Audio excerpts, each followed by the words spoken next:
Hello there, glad you made it by Texas Style Cuisine. I'm Chef Johnny, and today I'm going to show you a dish that my kids always loved growing up. It's something that's kind of quick and easy to do right after work to get a quick meal out, or we would use this when camping with us. And I'll kind of give you the details on how to set it up, because y'all know a lot of times when I camp, we pre-cook some things so we're not working so hard in the kitchen while we're out camping, and we'd rather enjoy ourselves than spend all the day in the kitchen. But it's a fast recipe, it's a good recipe. People love it. Today we're going to make some fantastic homemade sloppy joes.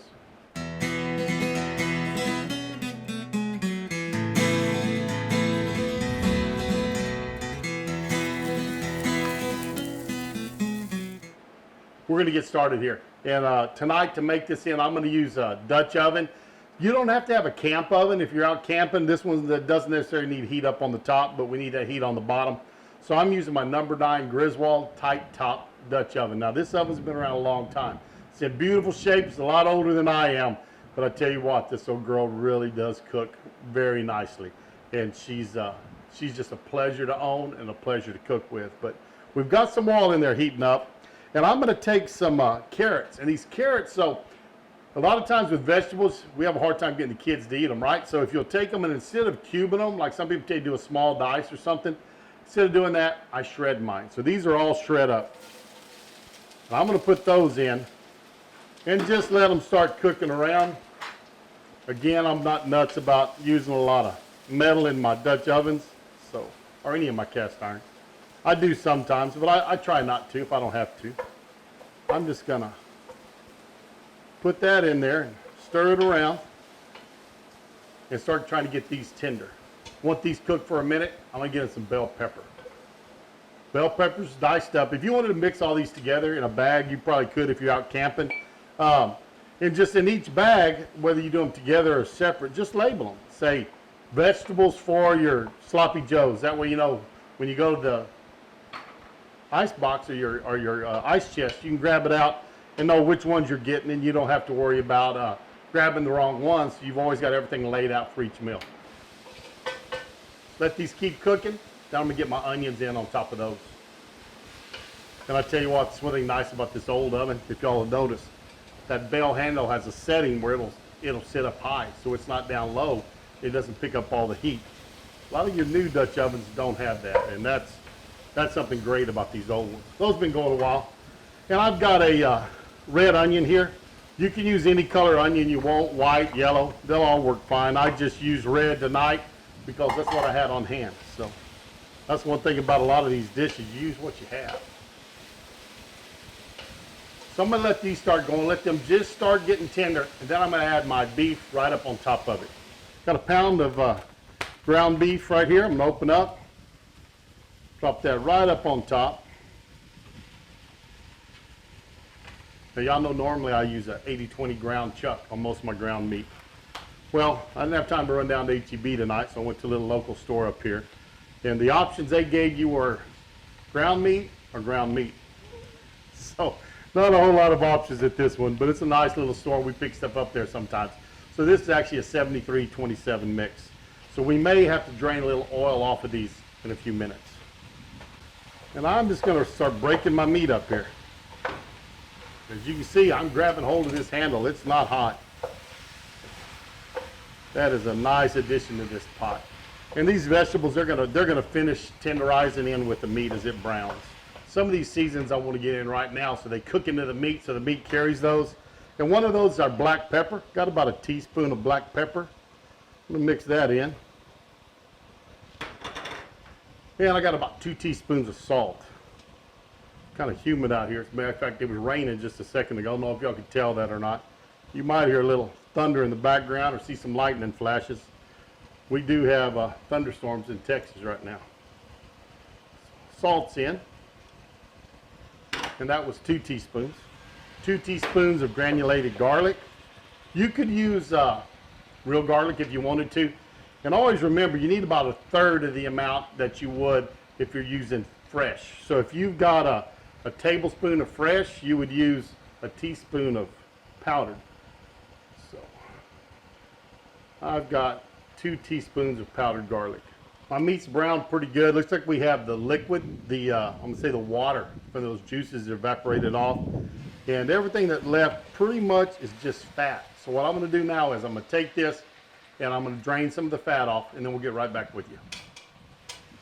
Most of the oil is poured off now, so we're going to come back with some of our liquid ingredients. First thing I'm going to put in is 8 ounces of tomato sauce. And you'll find these ingredients I have are pretty similar. If you start looking at Sloppy Joe recipes, they're all not a whole lot of difference. Next, I got 8 ounces or a cup of ketchup. Ketchup's in. Stir that around just a little bit. Bottom's hot. I want to get some liquid down there on the bottom because I took all the grease out. Don't want my meat to be sticking. Now to add some richness to this, it's going to be, it gives it a nice base, a nice richness, a little thicker amount to it, as I'm going to add some tomato paste. Just one 6 ounce can of tomato paste. Let me do it this way. These things are great. If you don't have a rubber spatula, get you one. I'm going to add some water to this, maybe half a cup.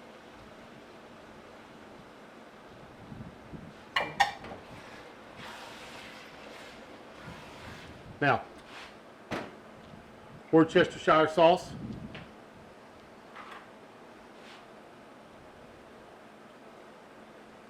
Take the top off. Do about a 1/4 cup, so that's 4 tablespoons.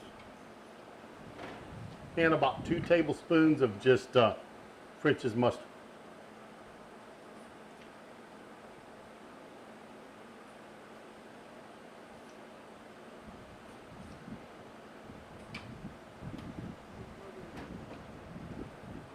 Stir that in real good. Now I'm going to add, maybe a 1/4 cup of brown sugar. Probably just a little bit less, actually. I used what we had left in the bag, so it's about 3½ tablespoons, actually. Again, your recipe, you tweak it, adjust it how you like it, right? So, fix it up that way. And we don't see this in all of them. I have got about a teaspoon of red chili flakes. Now, if you're thinking that's for the kids, don't put that in there. You're probably right. My kids ate hot food.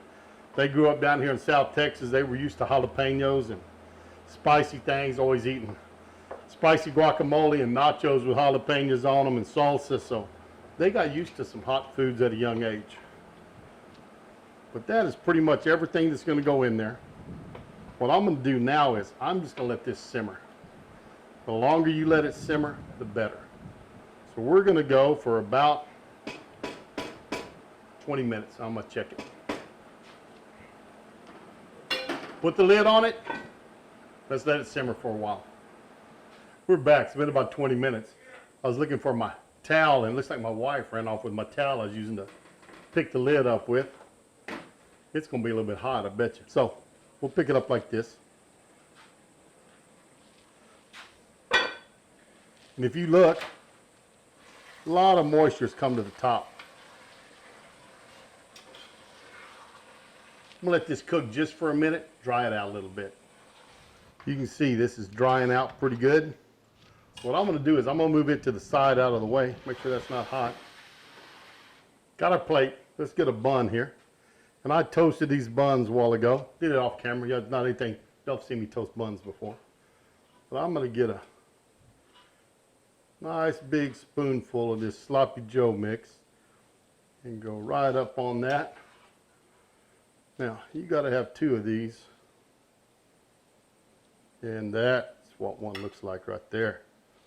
Plenty of it dripping off the edges. I like mine with a little red onion sliced real thin up on top. Put a bun on it. And I tell you what, we got a Sloppy Joe sandwich.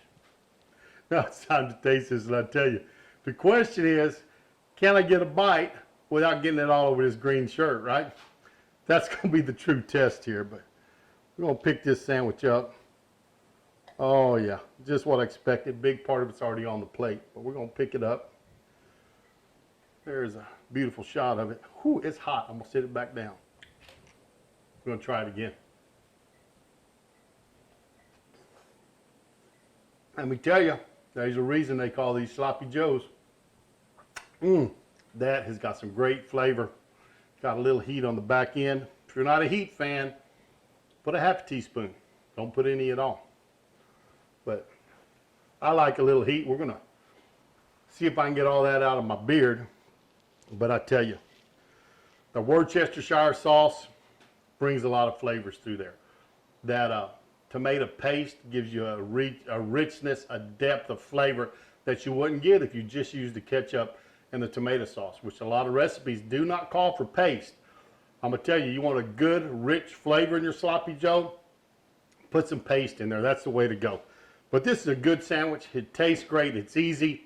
You can make it in about 45 minutes after work. If you pre-brown your meat, heck, you can do it quicker than that. But let it simmer for about 15, 20, 25 minutes.